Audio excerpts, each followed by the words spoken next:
아멘. 은혜로운 찬양과 여러분의 헌신, 감사합니다.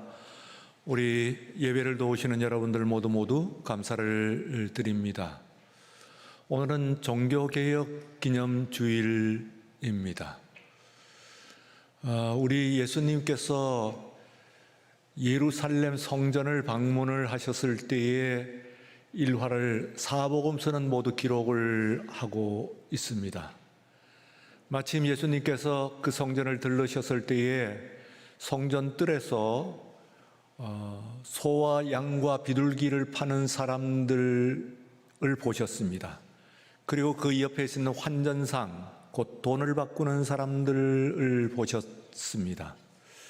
그래서 예수님께서는 그 노끈으로 채찍을 삼으시고, 그리고 소와 양과 그 사람들을 전부 쫓아내셨습니다.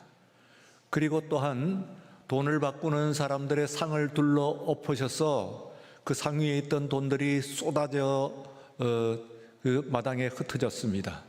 그리고 말씀하시기를 내 아버지의 집은 만민이 기도하는 집이다. 그런데 너희들은 이 도적의 소굴로 만들었다 하면서 그들을 쫓아내셨습니다.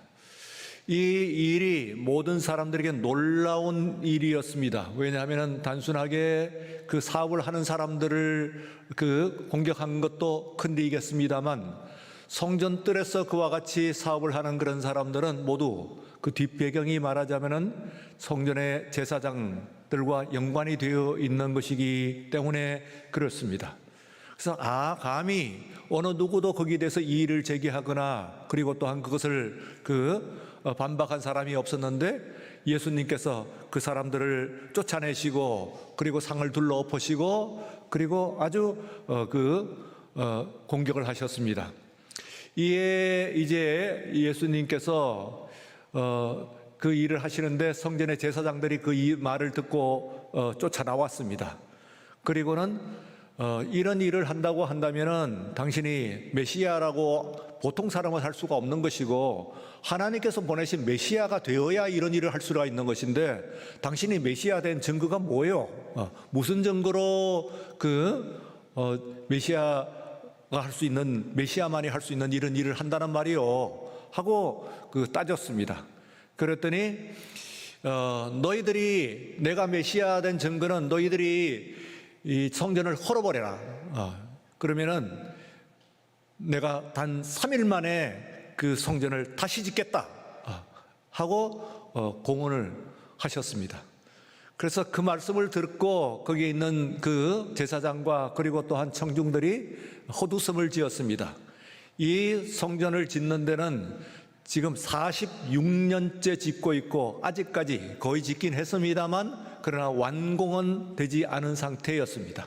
그야말로 46년간의 오랜 기간에 걸쳐서 지은 그런 역작이라고 이야기할 수가 있는 겁니다. 그래서 이 예루살렘의 자랑이라고 이야기를 할 수 있는 이 예루살렘 성전을 단 무너뜨리고 나면은, 그러면 내가 단 3일 만에 그것을 짓겠다고 하니까 저런 말이 어디 있겠느냐 하고 다른 사람들이 전부 헛웃음을 지었습니다만, 제자들도 그 말을 깨닫지 못했다가 나중에 예수님께서 십자가를 지시고 3일 만에 부활하신 이후에야 그들이 깨달았습니다. 그것은 예수님 자신이 자신의 몸을 가르쳐서 하신 말씀이다 하는 것을 깨달았다 하는 겁니다. 오늘 여기서 우리가 중요한 교훈 한 가지를 배울 수가 있습니다. 왜냐하면 그것은 바로 예수님의 몸, 그것이 성전과 같다 하는 그 유비입니다. 이것은 아주 중요한 교훈이라고 할 수가 있습니다. 오늘도 이 성전, 곧 교회에는 예수님의 그 몸입니다. 그래서 우리가 그분을 머리 대신 그분의 주님의 몸이다. 곧 그분은, 예수님은 이 교회의 헤드이시고, 그리고 우리는 그분의 바디다, 몸이다, 그런 이야기입니다. 그렇게 생각을 한다면은 왜 중요한 교훈이냐 하면은, 이 교회를 그냥 한낱 사람들의 모임, 사람들의 공동체로 생각을 할 수가 없다는 것입니다. 이 사실은 너무나 중요한, 곧 세상에 있는 여러 공동체와 여러 기관들이 있습니다만, 그러나 교회라고 하는 것은 그분의 머리 대신 그분의 몸이다 하는 그와 같은 가르침, 그와 같은 의식, 이것은 굉장히 중요한 그런 우리들에게 통찰을 주는 그런 가르침을 주는 것이라고 이야기할 수가 있습니다.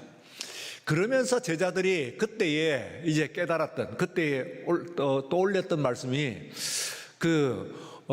여호와를 섬기는 열심이 나를 삼킨다 하는 말씀을 그들이 떠올렸다 하고 이야기를 합니다. 이것은 예수님께서 떠올리신 것이 아니라 예수님께서 그 일을 행하시는 것을 보고 어떻게 제자들도, 야, 우리 선생님이 어떻게 저런 일을 행하실 수가 있나, 감히 말이지 성전의 그 바닥에 들어와 가지고 그들 성전 제사장들과 과려 연관이 되어 있는 그런 장사꾼들을 쫓아내시고, 그리고 또한 그 상을 둘러보시고 하는 것을 보면은 저분은 정말로 엄청난 그런 열심이다, 그렇게 생각을 했습니다. 그런데 이 여호와를 섬기는 열심, 여호와를 사랑하는 열심이 나를 삼킨다 하는 말씀은 그 말을 생각했다는 것은 구약에 있는 시편 69편에 있는 다윗의 시에서 나오는 겁니다. 그리고 그 말을 처음 했던 사람은 바로 다윗 왕이었다고 할 수가 있어요. 그 다윗이 이제 소년 시절에 지었던 그런 거라고 볼 수가 있습니다만, 여호와 하나님께 올리는 69편에 있는 그 시편에서 이렇게 말을 합니다. 하나님, 많은 사람들이 내가 믿는 하나님을 부정을 합니다. 그리고 또한 내가 하나님을 믿는다고 하는 것을 또 조롱을 합니다. 심지어는 내가 금식을 하는데, 하나님 앞에서 금식을 하는데 그 금식조차도 조롱거리가 되어 있는 것을 볼 수가 있습니다. 내 이웃과 내 친척과 심지어는 내 어머니와 내 누이들도 나를 멀리하고, 그리고 나를 경계하고 있습니다. 나는 그야말로 외톨이가 되어 있습니다. 그러나 내가 여호와를 거절하고 여호와를 부인하지 않는 것은 내 여호와를 사랑하는 나의 열심이 나를 삼키고 있기 때문입니다. 그러니까 나 자신보다도 나의 열심이 나를 삼킨다 하는 아주 놀라운 그런 아주 문학적인 표현을 쓰고 있습니다. 그래서 그때에 예수님께서 지금 마치 다윗이 고백했던 시편 69편에 있는 그 말씀은 오늘날에 있어서 교회의 모습, 오늘날에 있어서 그리스도인들의 처지, 이런 것들과 얼마간 비슷하지 않을까요? 온 세상이 나를 공격하고 세상에 나를 동료하는 사람이 없고, 내 믿음을 비웃고, 그리고 내가 금식하는 것도 조롱거리가 되고, 예배를 드리는 것도 그들에게 있어서 비웃음거리가 되고, 또한 내 친척과 그리고 내 가족들조차도 나를 멀리하는 이런 처지에 놓여 있는 이런 가운데서, 그러나 그런 세상에 있는, 그리고 또한 그 모든 것들을 우리가 열정이라고 이야기합니다만, 열이라고 하는 것은 따뜻함이죠. 그리고 정이라고 하는 것은 바로 인간적인 관계라고 이야기할 수가 있습니다. 그 열정이 있다는 것은 하나님과의 관계, 하나님과의 따뜻한, 우리가 죽으면 어떻게 됩니까? 죽으면은 열이 식고 정이 끊어지죠. 예? 우리들이 사람이 이제 그 사람이 살았나 죽었나 하는 것을 세 가지 생체 반응을, 고전적인 생체 반응을 이야기할 때 우선 가장 먼저 몸에 열이 있나, 몸이 식었나, 심장이 뛰느냐, 그리고 또한 코로 호흡을 하느냐, 이 세 가지를 기본적으로 보게 됐습니다. 그래서 이제 생존의 증후라고 볼 수가 있는 것인데, 그 열 그리고 정이라고 하는 것은 모든 것이 끊어지는 것이죠. 인간의 모든 것들이 끊어집니다. 그래서 인간의 지금까지의 살아있는 동안에 있는 모든 것들은 다 그로서 해소가 되는 것이라 그렇게 볼 수가 있습니다.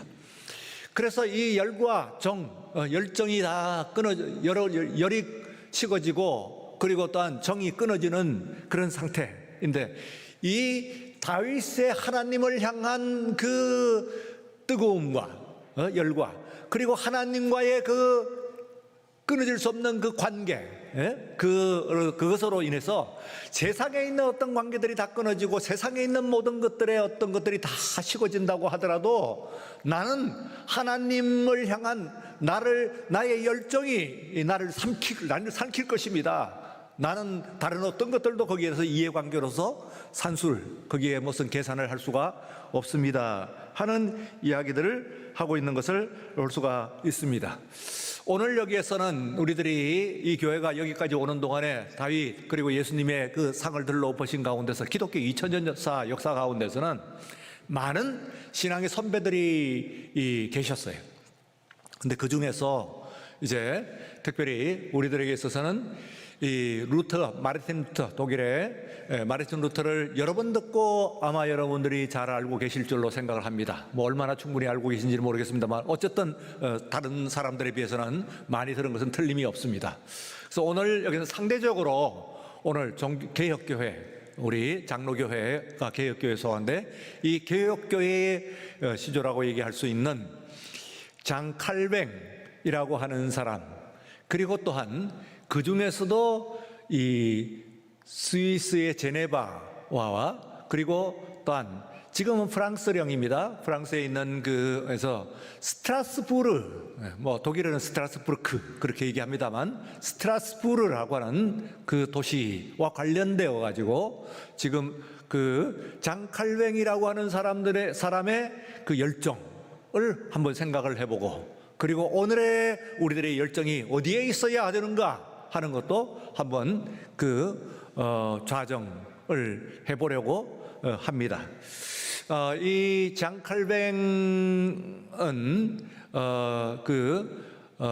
프랑스에서 르용이라고 하는 곳에서 태어났습니다. 아주 상당히 엘리트 집안, 여유가 있고 그리고 엘리트 집안에서 태어나가지고 천재인 것은 틀림이 없습니다. 일찍이 10대 때의 모든 그런 학문들을 다 섭렵하고, 그리고 20대 때에는 이미 국가적인 그런 지도자로 사람들의 주목을 받은 그런 사람이니까 거의 지금으로 보면은 그야말로 굉장한 그런 사람이다. 이미 20대 후반에 그는 이제 말하자면 그 뒤에 파리로 갔다가 뉴욕에서 공부는 이제 오를레앙 대학에서 법학을 공부를 했습니다. 그 이전에 사실은 말하자면 신부 서품을 받은 것이라고도 볼 수가 있는데요. 그 서품까지는 안 받았습니다만 그러나 이제 지명은 받았죠. 그런데 그 뒤에 이제 오를레앙 대학에서 법학을 공부를 하면서 거기에서 인문학을 공부를 했습니다. 그래서 아마 르네상스 휴머니즘에 대해서 상당한 그런 조예를 또 가졌을 것이라고 생각이 되고, 어쨌든 그가 가지고 있던 그런 개혁적인 성향이 다른 사람들의 주목을 받기 시작하자, 주목은 두 가지죠. 추종자도 있습니다만 그러나 역시 열정을 가진 사람의 두 가지 증상이죠. 열정을 가지지 않은 사람은 그 두 가지 다 없습니다. 열정을 가진 사람은 첫 번째는 추종자가 생깁니다. 그러나 또한 한편에 있어서는 반대자가 생기죠. 그 사람을 미워하고 박해자가 생깁니다. 그래서 이 장칼뱅이 위험을 피하여 가지고 도피하여 간 곳입니다. 그것이 그가 처음 갔었던 것이 바로 스트라스부르라고 하는 곳을 향해서 갔는데 아직 가지 못했어요. 도달하지 못하고 그 중간에 도달한 곳이 지금의 스위스, 그 당시에는 스위스는 아니었고요. 프랑스령입니다. 스위스의 제네바라고 하는 곳에 그가 도달을 했습니다.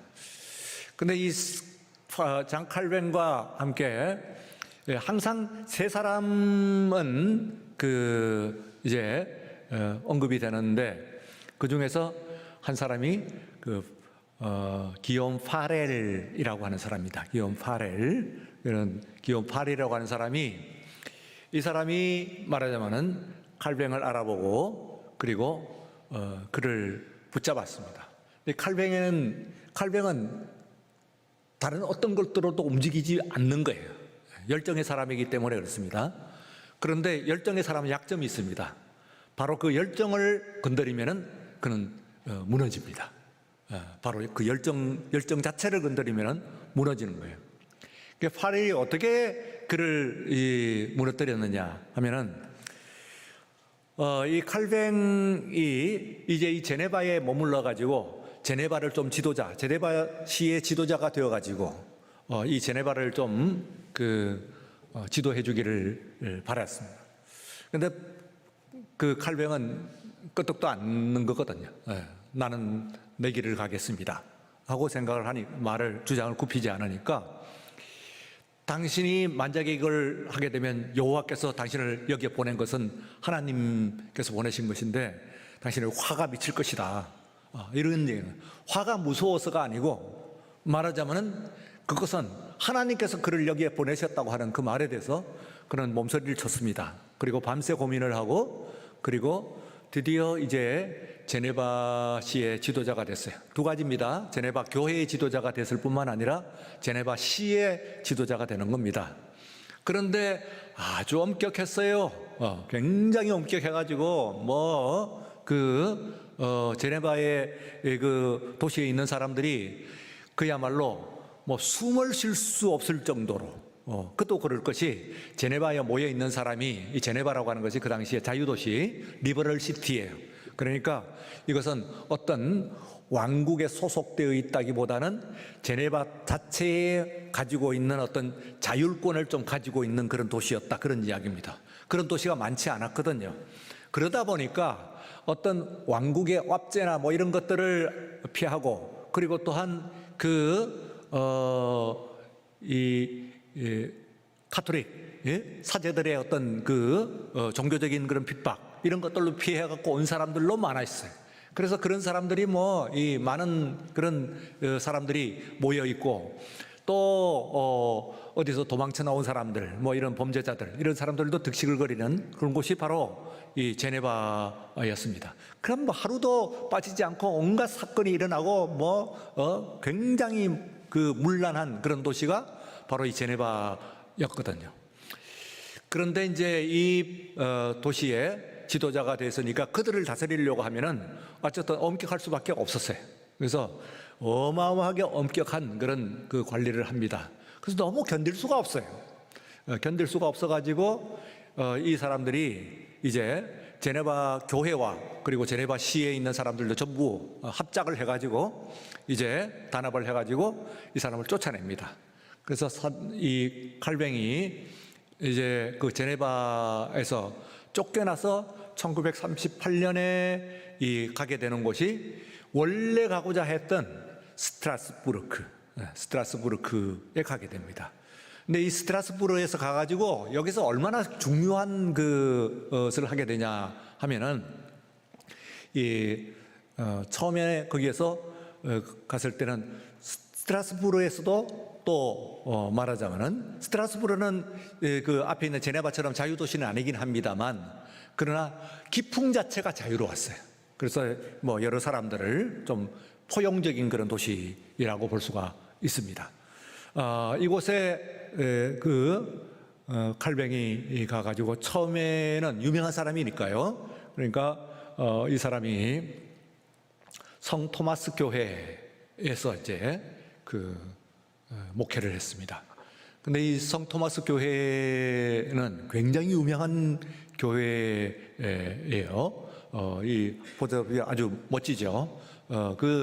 말하자면 스트라스부르에서는 제일 큰 교회입니다. 제일 큰 교회고, 이 교회에서 이제 칼뱅이 설교를 하고 이 교회를 지도를 하는데 맞지 않아요. 마치 우리 사무엘 무어 선교사님이 처음에 이제 그 교회를 지었습니다만, 그러나 그 교회가 맞지 않아 가지고 우리 교회로 다시 이제 지으신 거죠. 그래서 승동교회가 이제 이 선교사의 그런 선교 방침, 교회의 지침, 이것을 제대로 따르지를 않았어요. 가장 중요한 것이 백정이라고 그러죠. 백정을 드리는 것. 교인들은 도저히 백정들과 같이 예배를 못 드리겠습니다, 이것이었고, 그리고 이제 사무엘 무어 선교사는 그럴 수 없다, 이래가지고 결국은 그 헤어지게 된 거예요. 그래서 아예 처음부터 시작을 할 때에 이것은 그 모든 평민들의 교회, 그런 교회를 짓기 위해서 지은 교회가 말하자면 우리 동막교회라고 볼 수가 있습니다. 그래서 이 성 토마스 교회를 그만두고 그리고 역시 그 스트라스부르에 있는 성 니콜라스 교회로 가게 됩니다. 성 니콜라스 교회는 상대적으로 그 성 토마스 교회보다는 규모가 작죠. 초라한 그런 교회입니다만 열정을 가지고 있는 사람은 이런 외적인 조건에 전혀 개의치 않습니다. 열정이 없는 사람은 외적인 조건, 그런 교회가 크냐 작으냐 혹은 뭐 대우를 잘해주냐 못해주냐 뭐 이런 것들에 흔들리는 것은 열정이 아니에요. 이 열정의 사람은 그런데 흔들리질 않죠. 그래서 형편없이 작은 그런 어려운 교회로 갔습니다만, 그러나 그곳에서 이제 그 칼뱅이 완성이 되는 것은 그의 유명한 그런 역작이 있습니다. 기독교 강요라고 하는 것이죠. 물론 앞에서 쓰기 시작했습니다만 이게 어마어마한 역작이거든요. 지금도 도저히 읽을 수도 없는, 평생을 두고도 읽기도 어려운 그런 책이 바로 이 기독교 강요인데요. 인스티튜트 하는 겁니다. 그런데 이 역작을 20대 시작해가지고 30대 초반에 중반에 이걸 마쳤다 하면은 그건 정말로 놀라운 그런 일이라고 볼 수가 있습니다. 그런데 하나님께서는 참 놀라운 뜻을 주셨어요. 그래서 그렇지 않았으면 아마 제네바스에 있었거나 혹은 성 토마스 교회에 있었으면은 그걸 마칠 수가 없었을 거예요. 그런데 이제 아무래도 그보다는 작은 교회에 갔기 때문에 지필에 집념할 수가 있었고, 그리고 불후의 명작이라고 하는 기독교 강요 그 책이 이제 완성이 되는 것을 볼 수가 있습니다. 그러나 이 칼뱅이 이제 떠난 이후에 제네바 형편입니다. 그를 쫓아냈죠. 사실은 칼뱅이 쫓겨난 겁니다. 스스로 나간 것이 아니고 쫓겨났는데, 쫓겨난 지 이후부터 제네바가 다시 어떻게 되었어요? 옛날로 돌아갔을 뿐만 아니라 더 문란한 그런 도시가 됐어요. 그냥 범죄와 타락이만 넘치는 그런 도시가 되어버린 거예요. 그래서 이번에는 제네바에 있는 지도자들이 도저히 안 되겠다, 우리 힘으로는 이 도시를 이거를 건사를 못 하겠다, 저 스트라스부르에 가 있는 칼뱅을 다시 모셔와야 되겠다 하고 이 지도자들이 다시 가요. 가서 이제 장 칼뱅을 다시 모셔옵니다. 이것을 우리가 제2차 제네바 개혁 그렇게 얘기합니다. 앞에 있는 것이 제1차 제네바 개혁이라면은 진정한 의미에 있어서는 이 제2차 제네바 개혁이야말로 진짜 개혁이죠. 그래서 칼뱅이 이제 안에서 정권을 받은 거거든요. 이번에는 항복한 거 아닙니까? 제네바 시가, 그리고 제네바의 지도자들이 완전히 백지 위임을 한 거예요. 마음대로 하십시오 하고 완전히 백지 위임을 해버리기 때문에 이때부터는 칼뱅이 하고자 하는 그 모든 것들이 다 법입니다. 교회의 법이고 그리고 제네바 시의 법입니다. 마음껏 했어요. 마음대로 한 거예요. 그러니까 자신들이 이미 피신해 갖고 있는 사람을 쫓아가 가지고는 어렵사리 모셔온 거니까 이의를 제기할 수 없는 상태가 되었어요. 그래서 이제 오늘 우리가 알고 있는 이 제네바와 그리고 또한 오늘 우리가 알고 있는 스위스가 만들어지는 겁니다. 사실은 저 스위스를 오늘의 우리가 알고 있는 스위스라고 하는 아마 여러분들이 갖고 있는 이미지가 있을 겁니다. 물론 알프스의 아름다운 풍경 그것도 있긴 합니다만 그거보다는 각종 영세 중립국으로서 세계의 모든 그런 중요한 기구들 이런 것들이 다 거기에 밀집되어 있고, 그리고 또한 모든 회의들, 뭐 우리가 제네바 협약 뭐 그런 이야기도 하잖아요. 지금 가자 전쟁 나니까 뭐 얘기 나와요. 제네바 협약 뭐 그런 이야기를 하죠. 그런 것들을 다 그것이 다 바로 칼뱅의 유산이라고 볼 수가 있는 것이죠.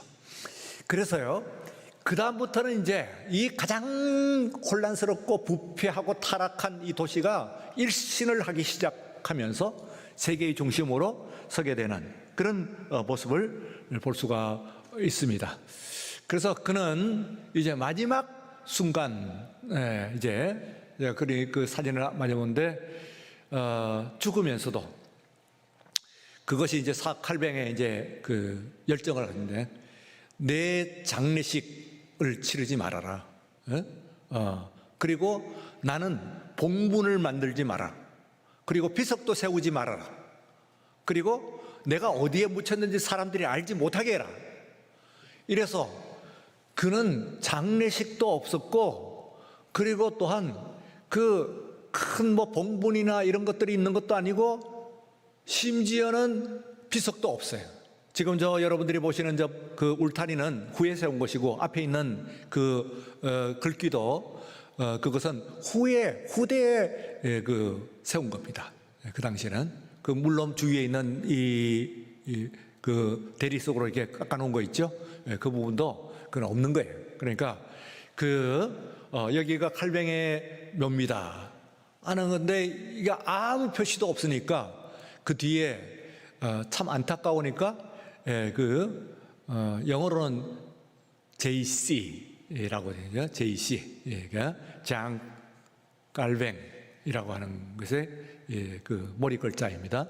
그걸 후대에 이제 아까 얘기했던 칼뱅의 이제 후계자라고 하는 데오돌 베짜라고 하는 사람이 그것을 썼어요.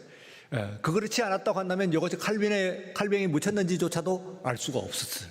그 글자 두 글자 때문에 그나마 알 수가 있는 것인데, 지금 저렇게 이제 평토장이 되어 있는 그런 어떤 의미에 있어서는 존 칼빈의 정신이 칼뱅의 정신이고, 그리고 또한 칼뱅의 말하자면 그 열정을 보여주는 거예요.